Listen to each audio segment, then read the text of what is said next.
एक बार की बात है कि मैं अपने कुछ दोस्तों के साथ गया हुआ था।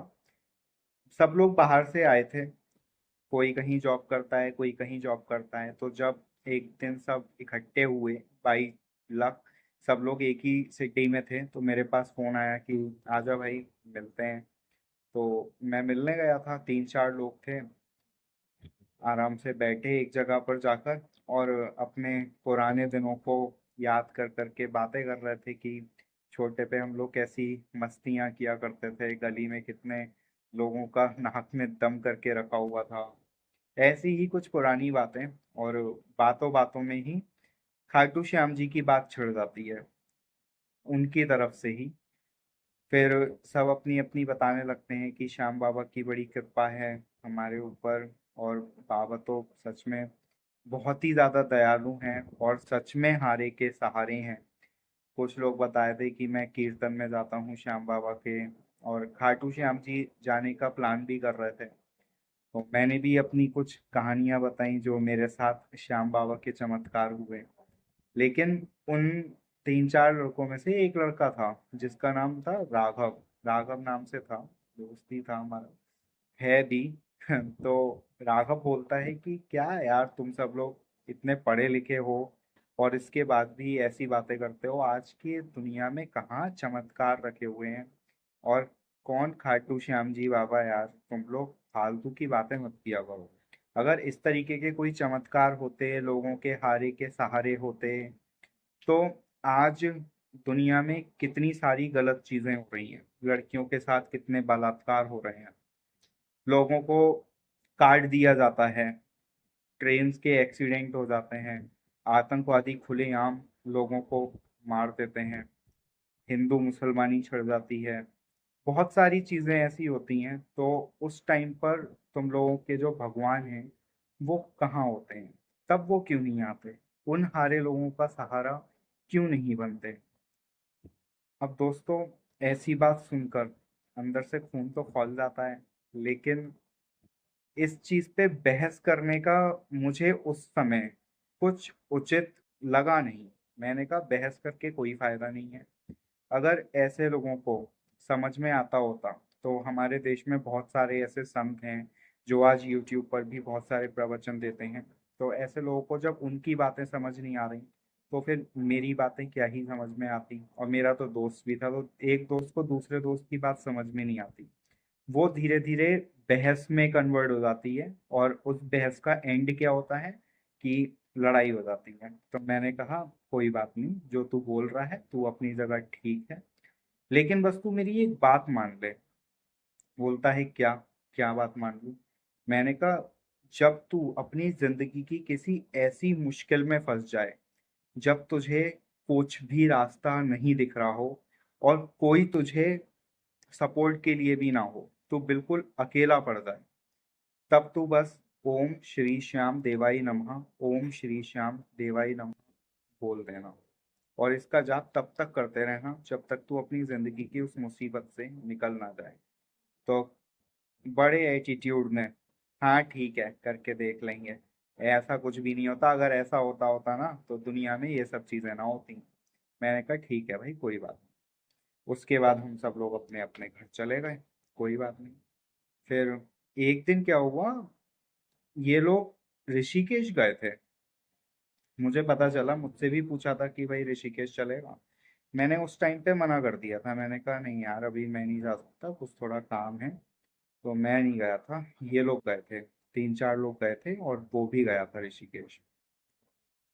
ऋषिकेश से वापस आया, और वापस आने के बाद सीधा मेरे पास आया। बोलता है कि आकाश भाई, मैं कहा हाँ। कह रहा है खाटू श्याम जी कब जा रहे हो?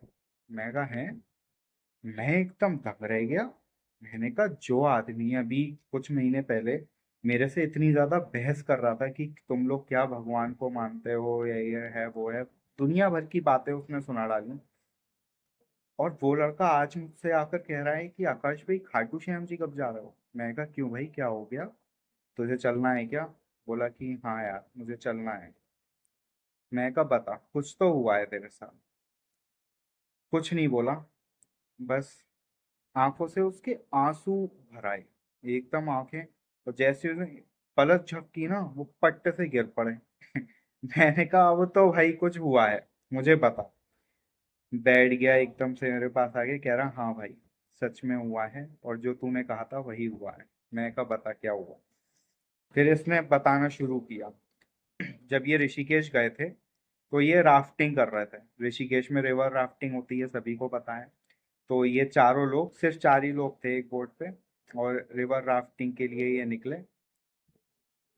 पहले तो बड़ा मजा आ रहा था, खूब बोटिंग वगैरह इन्होंने की, फोटो वोटो खिंचवाए, बहुत हर्ष और उल्लास के साथ इन्होंने अपनी राफ्टिंग की शुरुआत की। अब राफ्टिंग में क्या होता है, रैपिड्स आते हैं, किसी में 5 रैपिड्स हैं, किसी में 7 रैपिड्स हैं, इस तरीके के रैपिड्स आते हैं। उसमें गंगा का जो भाव होता है वो बहुत तेज हो जाता है। जो राफ्टिंग वाली बोट होती है वो बहुत ऊपर उछलती है, कहीं कहीं पे पलट भी जाती है। तो इस तरीके के इंसिडेंट्स कभी कभी हो जाते हैं। तो ये निकले, पहला रैपिड आया, तब इन्होंने वो बड़ी ही आसानी से पार कर लिया इन्होंने, कोई दिक्कत नहीं हुई, सबको बहुत मजा भी आया। तो इनको लगा कि अब आगे जितने भी आने वाले रैपिड्स हैं सब इसी तरीके के हैं, और ये बहुत ही ज्यादा एक्साइटमेंट में आ गए, बहुत एक्साइटमेंट में उछल कूद करने लगे, पानी के साथ खेलने लगे, कोई कूद जाता था, लाइफ जैकेट पहनी हुई होती है, फिर वापस से चढ़ जाता था। इनको लगा कुछ नहीं होगा, बढ़िया एडवेंचर चल रहा है। आगे चल के एक रैपिड ऐसा आया जहाँ पे गंगा जी का जो भाव था वो बहुत ही ज्यादा तेज, बहुत ज्यादा तेज। ये बोट के बिल्कुल आगे वाले हिस्से पे बैठा हुआ था, और गंगा जी का भाव जैसे ही आके पड़ा, ये अपना जो है कंट्रोल नहीं कर पाया अपने आप को, और गिर पड़ा, बोट से नीचे चला गया। और ये जिस तरीके से गिरा, मतलब इसका सर नीचे और पैर ऊपर थे, और चला गया। और गंगा जी का भाव उस टाइम पे इधर उधर हो रहा था, तो ये ज्यादा नीचे चला गया, और नीचे जाके इसका पैर एक पत्थर में फंस गया। मुश्किल से 2 से 3 मिनट की ये बात है। पत्थर में जब पैर फंसा तो लाइफ जैकेट भी क्या करे, ये ऊपर ही नहीं आ पा रहा था, एकदम पानी भरने लगा। तब इसने कहा कि मुझे भाई तेरी बात याद आई, क्योंकि जो राफ्टिंग में मेरे दोस्त लोग थे, और जो बचाने वाला था, जो गाइड था हमारा, वो भी इतनी नीचे नहीं आ सकता था, पानी के काफी नीचे चला गया था, और पत्थर में इनका पैर अटक गया था। मेरा मुझे कुछ समझ में नहीं आया। मैंने एक तरफ तो सोच लिया कि अब मौत मेरे सामने खड़ी है, अब मैं नहीं बचूंगा। लेकिन मैंने फिर ओम श्री श्याम देवाय नमः बोलना शुरू किया। उस टाइम पे मुझे कुछ भी समझ में नहीं आ रहा था, मेरा दिमाग एकदम शांत हो चुका था, आंखों से धुंधला धुंधला दिखना शुरू हो चुका था, कानों से कुछ खास सुनाई भी नहीं आ रहा था, और पैर निकालने की कितनी भी कोशिश कर रहा था, पैर नहीं निकल पा रहा। लाइफ जैकेट भी मुझे ऊपर नहीं लेके जा पा रही थी क्योंकि मेरा पैर फंसा हुआ था। फिर मैंने कंटिन्यूअसली अपने मन के अंदर ओम श्री श्याम देवाय नमः, ओम श्री श्याम देवाय नमः, ओम श्री श्याम देवाय नमः बोलना शुरू कर दिया। मैं कंटिन्यूअसली जाप करता रहा। अचानक से पता नहीं क्या हुआ कि पत्थर में कुछ हलचल हुई, और पत्थर का जो मुंह था जिससे मेरा पैर पिचा हुआ था वो खुलने लग गया। गंगा जी का भाव कुछ इस तरीके से आया नीचे की तरफ कि वो पत्थर खुलने लगा और मेरा पैर बाहर आने लगा। जब मैंने तेजी से के साथ झटका मारा तो वो पत्थर का एक हिस्सा गिर पड़ा, और मैं गंगा जी के सीधा ऊपर आ गया लाइफ जैकेट की वजह से। फिर एकदम से गाइड्स वगैरह ने मुझे पकड़ लिया। राघव ने बताया कि ये बात इसने मेरे अलावा किसी के भी साथ शेयर नहीं की। लोगों ने पूछा कि क्या हुआ था, कहाँ गायब हो गया था। 2 से 3 मिनट ये दिखाई भी नहीं दे रहा था किसी को, सब बहुत ज्यादा घबराए हुए थे। सबको लग रहा था कि आज तो कुछ ना कुछ इंसिडेंट होगा ही होगा, लेकिन जब ये ऊपर आ गया तो सबकी जान में जान आई।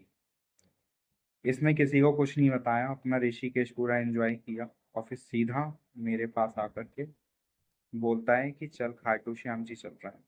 मैंने कहा चल भाई, अब तो मानता है ना कि श्याम बाबा की कृपा कितनी बड़ी होती है। बोला मानता हूँ, अब तो मैं श्याम बाबा का परम भक्त हूँ, और जो भी मैंने उस दिन कहा था उसके लिए आज मैं श्याम बाबा से हाथ जोड़ करके माफी मांगता हूँ। और मैं माफी खाटू जाकर ही श्याम बाबा से मांगूंगा, तो प्लीज यार मुझे खाटू ले चल। मैंने कहा चल ठीक है भाई, प्लान बनाते हैं, चलते हैं खाटू। फिर गए खाटू श्याम जी, उसको घुमा करके लेके आया।